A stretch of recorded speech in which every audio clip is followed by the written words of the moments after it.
ये बच्चों इसकी यूनिट के बारे में मालूम कर लिया, farad. 1 farad is equal to 1 coulomb upon 1 volt. एक फेरेड की डेफिनेशन, अगर किसी कंडक्टर को मैं 1 कूलम चार्ज देता हूं, 1 कूलम चार्ज दे दिया मैंने 1 कूलम, ऐसा करने से इसकी पोटेंशियल डिफरेंस में चेंजेस 1 वोल्ट होता है। 1 कूलम चार्ज देने से पोटेंशियल डिफरेंस में चेंजेस कितना होता है बोलो 1 वोल्ट, तो उसकी कैपेसिटेंस 1 फेरेड होती है। ठीक है, ओके, 1 फेरेड की डेफिनेशन हम लिख सकते हैं आराम से। ठीक है, but farad is a big unit, बड़ी यूनिट होती है, so we use generally smaller unit को यूज करते हैं। वो स्मॉलर यूनिट कौन-कौन सी होती है बच्चों, बहुत अच्छे से जानते हैं अपन। 1 microfarad is equal to 10 raised to power minus 6 farad, 1 nanofarad is equal to 10 raised to power minus 9 farad, 1 microfarad मतलब 10 raised to power minus 6, 10 raised to power minus 6 मतलब 10 raised to power minus 12 farad, इसी को 1 picofarad भी बोलते हैं बच्चों। ठीक है, तो ये स्मॉलर यूनिट यूज होती है जब कभी हमें माइक्रोफेरेड नैनोफेरेड दे रखा हो तो इसमें कन्वर्ट कर लीजिएगा प्रॉब्लम सॉल्व करने के लिए जनरली। ठीक है ना, आइए सीजीएस यूनिट सिस्टम के अंदर इसकी यूनिट होती है स्टेट फेरेड, और इन दोनों में रिलेशन होता है 1 farad is equal to 9 × 10 raised to power 11 statfarad होता है बच्चों। ठीक है ना, और कैपेसिटेंस के लिए तो पॉइंट स्पेस नोट के अंदर number 1 it independent on charge given और राइज इन पोटेंशियल, मतलब जो चार्ज हम देते हैं ना उस पे डिपेंड नहीं करता ऑन कैपेसिटेंस। ठीक है, और पोटेंशियल पे राइज हो रहा है उस पे भी डिपेंड नहीं करता। कैसे, जैसे देखो बच्चों C equal to Q by V, एक बार देखा Q को अगर मैंने डबल कर दिया तो V भी क्या हो जाएगा, डबल हो जाएगा। Why?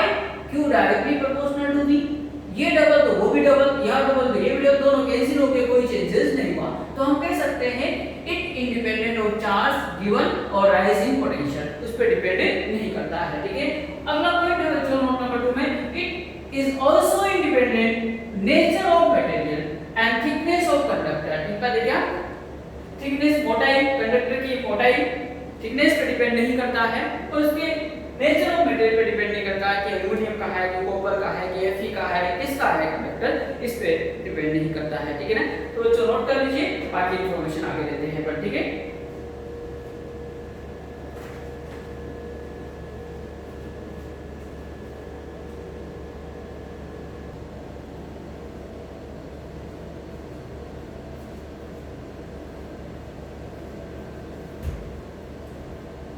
नेक्स्ट देखिए बच्चों dimensional formula of capacitance, C is equal to Q by V। Q क्या है, चार्ज, चार्ज का डायमेंशन फॉर्मूला होता है charge Q is equal to I × T, I electric current, current का डायमेंशन फॉर्मूला A1, टाइम का T1, A1 T1, this is the dimension formula of charge. ठीक है ना, ये शुड बी डन। आगे के लिए ध्यान रखिएगा, potential difference V is equal to work done per unit charge, work done का डायमेंशन फॉर्मूला होता है m1 n2 t-2, ठीक बनेगा, और चार्ज का अभी भी आपको सिखा दिया a1 t1, तो इसको सोल्व किया देखो m1 n2 t-3 a-1, this is the dimension formula of potential difference. ठीक है, और यही डायमेंशन फॉर्मूला ईएमएफ का भी होता है, इलेक्ट्रोमोटिव फोर्स का होता है। ठीक है ना, एक बात है यहाँ पर दोनों के डायमेंशन फॉर्मूले लिखकर हमने सोल्व किया, तो बच्चों C का डायमेंशन फॉर्मूला क्या है बोलो, m-1 l-2 t4 a2, ये डायमेंशन फॉर्मूला कई बार कंपटीशन में पूछा हुआ है। ठीक है ना, तो अच्छे से नोट कर लीजिए और बात हम फाइंड आउट करना सीख लीजिएगा ऐसे। ठीक है, किसी भी डायमेंशन फॉर्मूले को हमें रटने की, लर्न करने की जरूरत नहीं है, बस उसके रिगार्डिंग एक फॉर्मूला ध्यान रखिए और बेसिक इंफॉर्मेशन पता होगा, you can easily find out the dimension formula of that physical quantity. ठीक है,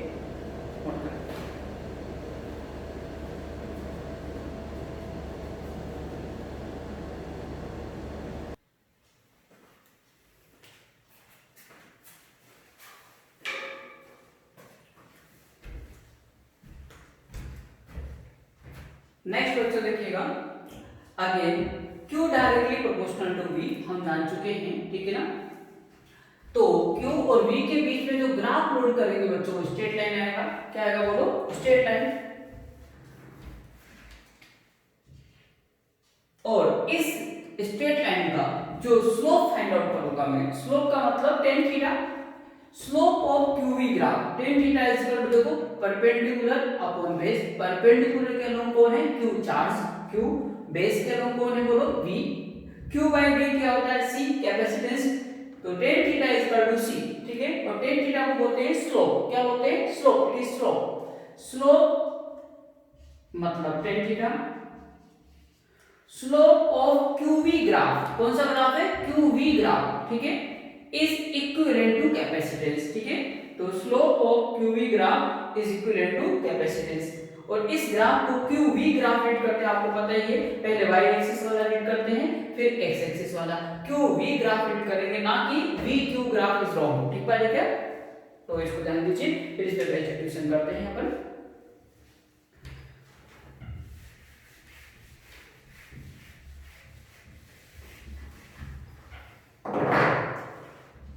नेक्स्ट क्वेश्चन देखिए इसी में बेस्ट,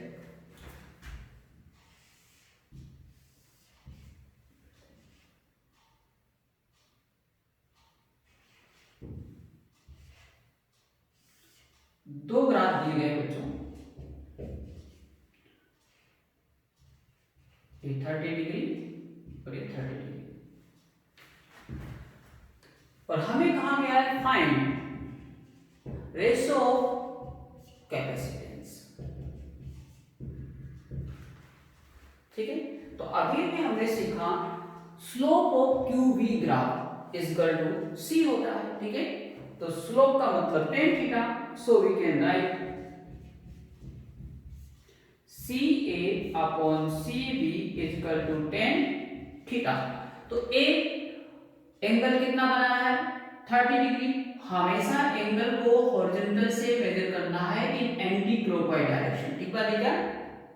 तो ये एंगल इधर से लेना है, इधर से नहीं लेना है, एक्स एक्सिस लेना है आपको anti clockwise 30 degree ten 30 degree, ठीक है ना। और दूसरे का एंगल कितना हुआ, ये 30 ये 30 थी, ये कितना हुआ बोलो 30 डिग्री हुआ, लेकिन यहां से एंगल कितना हो गया बोलो 60 डिग्री, ये लीजिए 60 डिग्री, तो 10 60 डिग्री दूसरे का कैपेसिटेंस, इनकी वैल्यू पुट कर दो, तो 10 30 कितना होता है 1/√3 और 10 60 कितना होता है √3, दैट इज इक्वल टू 1/3। तो C A upon C B is equal to क्या हो गया 1/3, please note down.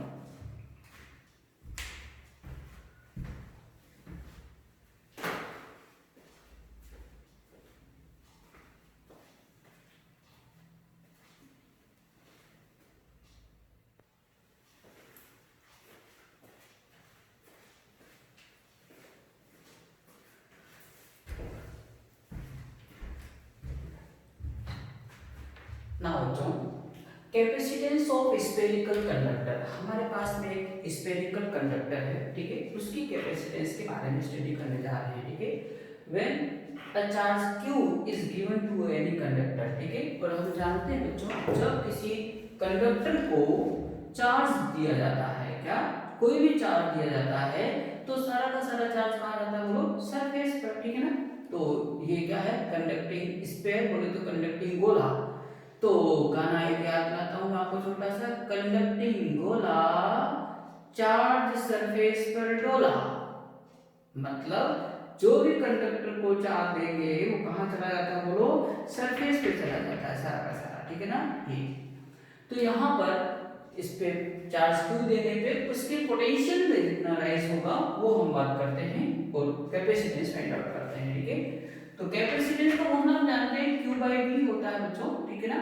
Q given charge और V पोटेंशियल, ठीक है। यहाँ पे कितना होगा potential at the surface of the sphere कितना होगा KQ अपॉन कैपिटल R, ये इलेक्ट्रोस्टैटिक्स में पढ़ चुके हैं हम, ठीक है।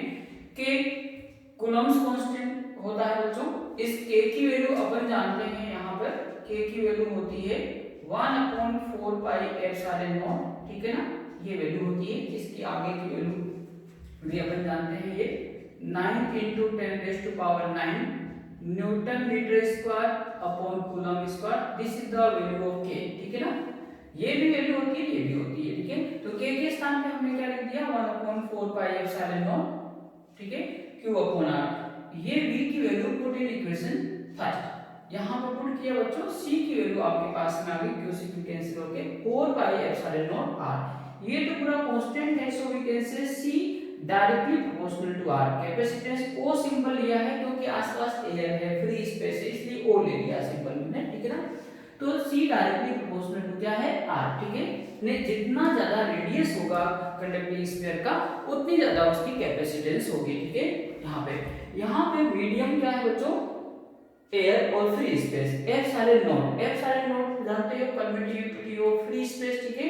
एप्सिलॉन नॉट की वैल्यू मैं यहाँ पे चाहूँ तो आपके लिए लिख दूँ 8.85 into 10⁻⁻12 और coulomb square upon newton metre square. This is the value of epsilon naught known as permittivity of free space, ठीक है। चलिए इलेक्ट्रोस्टैटिक में आ चुके हैं सब, ठीक है। अब बच्चों कैपेसिटेंस इन अनदर मीडियम, किसी अनदर मीडियम की बात की जाए, यानी यहाँ पे एयर ना हो कि कोई दूसरा मीडियम रख दिया जाए जिसका डायरेक्टली कांस्टेंट एप्सिलॉन r या कैपिटल K हो सकता है, ठीक है ना। तो उस कंडीशन में what will the capacitance of this conducting sphere, ठीक है। Cm मतलब capacitance in medium, m for medium 4 pi epsilon into r। Epsilon not के स्थान पे मैंने क्या लिख दिया, एप्सिलॉन। एप्सिलॉन का मीनिंग होता है, एप्सिलॉन का मीनिंग होता है बच्चों एप्सिलॉन m, ठीक है। एप्सिलॉन m लिखो या एप्सिलॉन लिखो, इसका मतलब permittivity of medium, m for medium, that is equivalent to epsilon naught into epsilon r। ये भी रिप्रेजेंट में आ चुका है, ठीक है ना। ये इसके बराबर होता है, तो इसकी वैल्यू मैं ये पुट कर रहा हूं यहां पर। और उसके बाद में देखो 4 pi epsilon naught into r, इसको मैं क्या लिखता हूं 4 pi epsilon naught into r को c नॉट। c नॉट क्या है बोलो, कैपेसिटेंस इन फ्री स्पेस, ठीक है। तो c medium is equal to c naught times of epsilon r, ठीक है। तो कैपेसिटेंस इन मीडियम क्या होती है, बढ़ गई है, इंप्लाइज मैं यहां पे कर सकता हूं c medium is greater than c not. यहां पर मीडियम के अंदर क्या होती है, c की वैल्यू बढ़ जाती है, क्यों, क्योंकि आगे मैं बताता हूं। यहाँ पे देखो क्यों बढ़ जाती है, क्योंकि एप्सिलॉन r की वैल्यू सबसे कम वैक्यूम ऑफ फ्री स्पेस के लिए होती है। उसके अलावा कोई भी मीडियम रख दोगे तो उसकी वैल्यू एप्सिलॉन r की वैल्यू 1 से तो ज्यादा ही होगी, इसलिए मीडियम के अंदर इसकी वैल्यू क्या हो जाती है, बढ़ जाती है, ठीक है। आइए यहाँ पे मैं अभी लिख भी दूंगा यूनिट ऑफ एप्सिलॉन नॉट। देखो इंपॉर्टेंट नोट के अंदर यहाँ पे एप्सिलॉन नॉट की यूनिट अगर आप तुमको कोई दूसरी एक यूनिट तो मैंने बता दी ये वाली coulomb square upon newton metre square होता है, दूसरी यूनिट यहीं से निकालना चाहूं बच्चों तो ये देखो c not upon r। c not की यूनिट क्या होगी बोलो, फेरेड, और r की मीटर, तो फेरेड पर मीटर।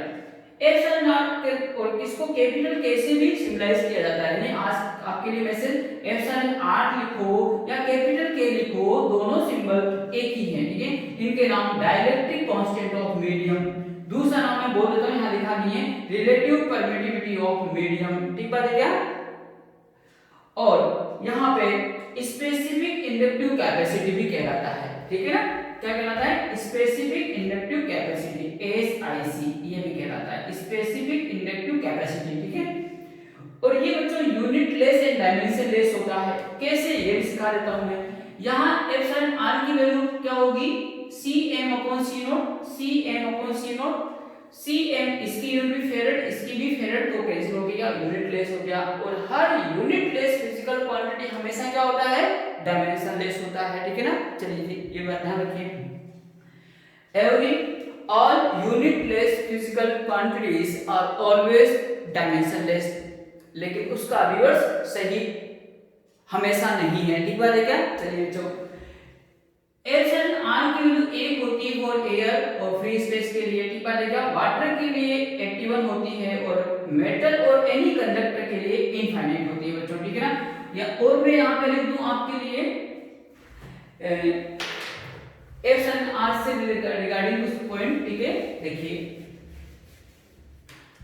एप्सिलॉन r की वैल्यू 1 से इनफाइनाइट के बीच में कुछ भी हो सकती है, 1 to इनफाइनाइट, और मिनिमम ये एक एयर और फ्री स्पेस के लिए होती है, वैक्यूम के लिए, ठीक है ना। और पॉइंट में कभी नहीं होती इसकी वैल्यू, ठीक है, नेगेटिव में कभी नहीं होती है, ठीक है ना, ध्यान दीजिएगा एप्सिलॉन r की वैल्यू। तो इसलिए देखो इस एस एंड आर की वैल्यू अनदर मीडियम होगा तो एक से ज्यादा होगी, इसलिए मीडियम के अंदर कैपेसिटेंस की वैल्यू क्या हो जाती है, बढ़ जाती है। ठीक है, तो जो कुछ इंफॉर्मेशन से प्लीज अच्छे से नोट कर लीजिए और रिवाइज जरूर करिएगा। ठीक है, नोट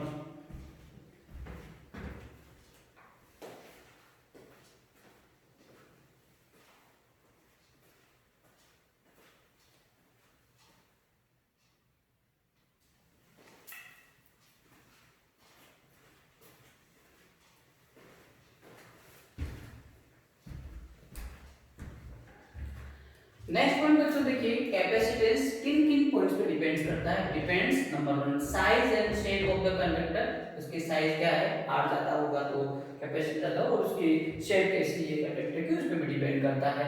मीडियम, सराउंडिंग मीडियम कैसा है, एप्सिलॉन आर आया था अभी। ठीक है, अपने पास में C medium is equal to C naught epsilon R, ये मीडियम की permittivity.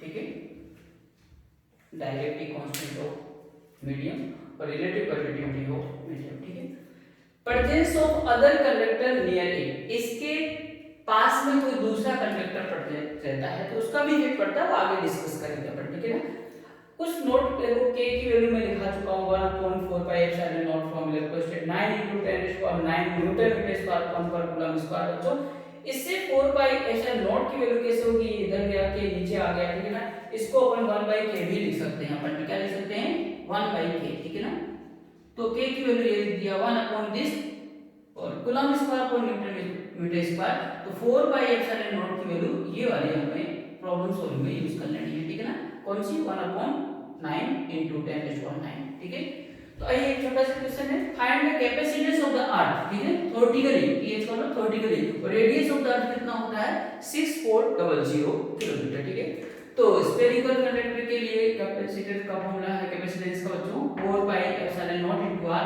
A 4 pi epsilon not का वैल्यू अभी भी बताया मैंने 1/9 * 10⁹ लिख दीजिए बच्चों। ठीक है ना, यहाँ पे, और r radius of the earth 6400 kilometre को हमने मीटर में चेंज किया है, तो हमने क्या किया 1000 से मल्टीप्लाई किया है, ये पूरा मीटर में कन्वर्ट होना चाहिए।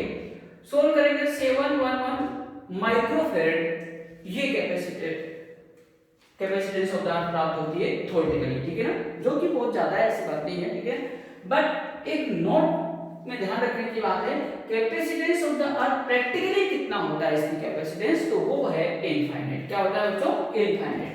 अर्थ की कैपेसिटेंस प्रैक्टिकली कितनी होती है, इनफाइनाइट होती है। कैसे, यहां पे देखिए c = q/v, तो अर्थ का पोटेंशियल 0 कंसीडर किया जाता है। कितना किया जाता है, बोलो 0, तो q/0 दैट इज इनफाइनाइट। ठीक है ना, यानी कैपेसिटेंस ऑफ अर्थ इनफाइनाइट होने का मतलब इस धरती माता को, अर्थ को इनफाइनाइट चार्ज दिया जा सकता है। ठीक है क्या, जी हां, कोई फर्क नहीं पड़ना। ठीक है, तो ये बेसिक इंफॉर्मेशन बेस्ड क्वेश्चन है, प्लीज नोट डाउन करिए। ठीक है, फिर आगे बढ़ते हैं।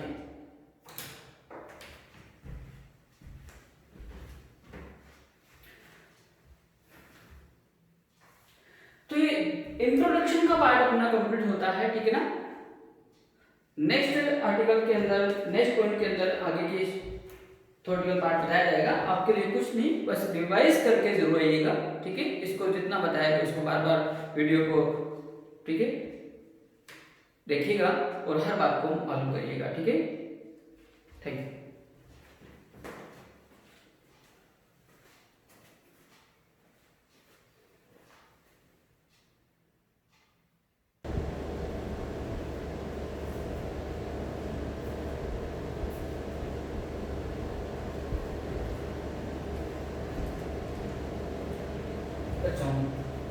एक क्वेश्चन देखते हैं, when 10⁻15 electrons are transferred from a Newton sphere A to another Newton sphere B, then potential difference, PD का मतलब प्रेरणादास नहीं है, potential difference between them becomes 100 volt.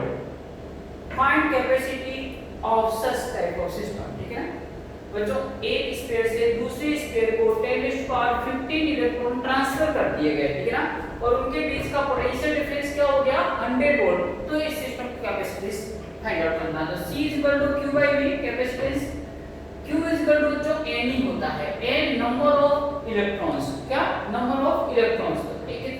Transfer हुए 10 raised to power 15 into n की value 10 raised to power 15 e electronic charge 1.6 into 10 raised to power minus 19 coulomb, ठीक है। तो इसको सोल्व करेंगे तो टोटल चार्ज आ जाएगा बॉडी पे, ठीक है ना। तो टोटल चार्ज लिख दिया और पोटेंशियल डिफरेंस हमको दे रखा 100 वोल्ट। सोल्व किया बच्चों 1.6 into 10 raised to minus 6 farad, तो 10 raised to minus 6 को माइक्रो लिख सकते हैं, इसलिए 1.6 माइक्रो फैराड, ठीक है ना।